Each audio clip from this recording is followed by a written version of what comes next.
It's me, Mario! Today I'm going to be showing you how to make this surprise inside question block cake. Now hiding inside the cake is a Super Mario mushroom. I hope you guys are excited for this tutorial, so let's get started. To make this cake, we're going to be using 6 layers of my vanilla cake that I have colored blue. Now the top layer and the bottom layer are 1.5 inches in height, and the 4 layers that are in the middle are 3/4 of an inch in height. Now my length and my width is 5 3/4 inches. You just want to make sure that they are both the same so you've got a square cake. Now we're going to be using some cake pop mixture as well. I've got white, blue, and red, and then I have left some regular, just vanilla cake that I've turned into that cake pop mixture. I'll put the recipes for the cake and the cake pop mixture in the description box for you. We're also going to be using some fondant. I've got white and a golden yellow. We're going to need some vanilla buttercream, and I've got blue and it's colored the same color as the cake, and I also have yellow buttercream. I'll put a link to my vanilla buttercream recipe in the description box as well. So on my cake board, I have my 1.5 inch thick bottom piece, and I'm going to take some blue buttercream and I'm going to put it in between the layers here. Now, throughout this whole stacking process, we don't want to put too much buttercream because we don't want very much to squeeze out the sides. You can make up for it if you want more buttercream by covering the outside of the cake with lots and lots of yellow. Now I'm going to take my first 3/4 of an inch piece, and then I'm going to need to grab my cake pop mixture. So what we're going to do first is cut our layer that we just put on. So this is the 3/4 inch layer, and I've marked out my toothpicks as my guideline here. In between the space here is 2 inches, and it's 1 3/4 inches in from each side.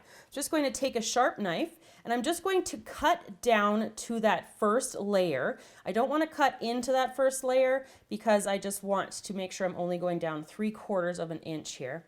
And then kind of take your knife and remove that section. And then over here, I have rolled out my cake pop mixture, and it's about the right size. And so then I'm going to take it and then kind of squish it into, I can tell it's going to be a little bit too fat. So I'm just going to take my knife and I'm just going to trim off a little bit here and then transfer that to the cake in between here. And you just want to squish that in nice and tight. So what we're going to do next is carve half of the space for the eyes here in our regular colored cake pop mixture. So I'm just taking my knife and I'm kind of just going to make a guideline here because we need 2 of them. And then we want them to be fairly narrow. So I'm just kind of pressing down. I want to get down to about 1/4 of an inch. I don't want to go much farther because on the next piece we're also going to kind of dig in 1/4 of an inch on the opposite side of the cake. So we're going to in total have about 1/2 of an inch of a size of the eye. Now I'm taking a very technical cake decorating tool here, and I'm using a chopstick and I'm just kind of carving out this little area here. So I'm just going to kind of get rid of all of this cake mixture on both sides, and then you want to tidy that up before you move on to the black.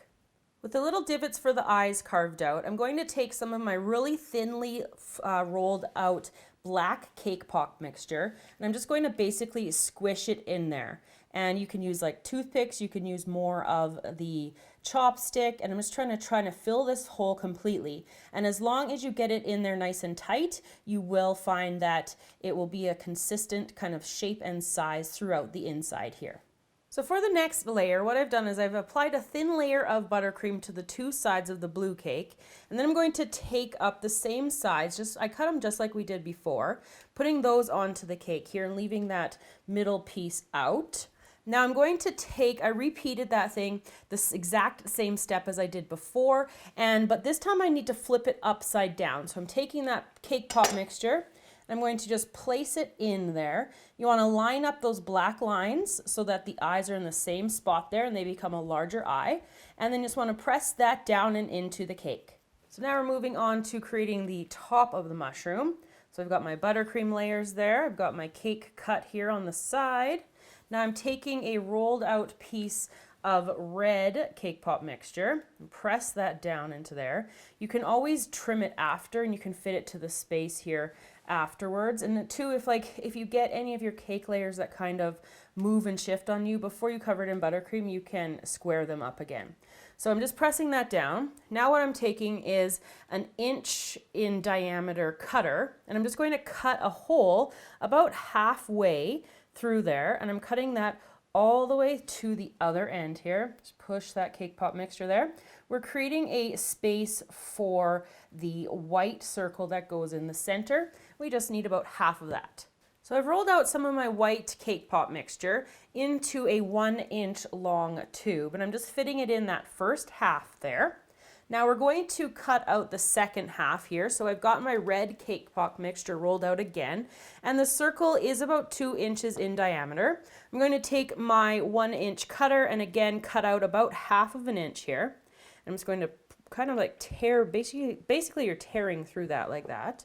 And if you find that it doesn't fit when you go to put it in or put it around the white mixture that we already put on, you can just go and cut a little bit more, just like you saw me do there. Now I'm going to flip this over because that's actually the bottom. And then with the smaller cutter, I'm taking, it's about a 3/4 of an inch cutter. I'm going to take about half of an inch off both of the sides here. So now we're going to take another set of cake layers here, place them on top of the buttercream, and then I'm going to take some small pieces of white cake batter, the white cake pop mixture, and place those in those little divots that we dug out just prior to this. So once we've got everything stacked up here, we're going to take our final layer and we're going to put that on top of the cake here. Press that down nice and tightly. Now you're going to take your yellow buttercream and you're going to cover the entire cake in it. So what I've got here is my fondant colors rolled out. I've got them fairly thin, but that doesn't really matter how thick you go with the fondant itself. Now with the white fondant, what I need to do is cut out 4 question marks. Now I have this and it's a question mark cookie cutter, which has actually come in really handy for this project. I got it a couple of years ago, but I'll try to find a link to something similar if it's not still available. You could also just print off the question mark from the internet, from the image search there. So what I'm going to do is just press into that, and then using a sharp blade, I'm just going to trim around the cut marks there in order to get my fondant question mark. You want to set those aside briefly in order to let them harden really slightly. It just makes transferring them to the cake a little bit easier. Now on the golden piece of yellow, what I need to do is cut out 16 of these little circles, and this is the same cutter that I used in the cake pop mixture when I was cutting out that half circle of the red cake pop mixture, and these are going to be the little pieces that go in the corners of the block. So with my pieces cut out, I'm ready to put them onto the cake. So what I want to do is make sure I pick up my question mark carefully. I'm just going to press it here into the side of the cake, roughly in the center. If your buttercream has crusted, you will want to use a little bit of water to stick to it. Mine's still nice and soft there. And then put the bottom on there as well. Just kind of squeeze that onto there. Whoopsies. Just press that up onto that spot there. Just like that. Now in the 4 corners, what you want to do is take just a little bit of water on the back of a ball tool. I just found that it helps to kind of hold it in place. And then I'm just going to press that into the corner. Now I want the indentation, so I'm going to press into that buttercream so there gives that indentation in there. Now I'm going to do that on all 4 corners of each side. So there you go, everybody. I've got my question mark block cake completed, and I sliced into it so you guys can see the surprise mushroom that is hiding inside the cake. Now, if you want to be notified every time we upload a video, make sure you hit the notification bell, which is beside the subscribe button. Now, because this mustache is tickling the tar out of my nose, I have to say goodbye. Thank you so much for watching. Remember to subscribe to the channel, and I will see you again all next time.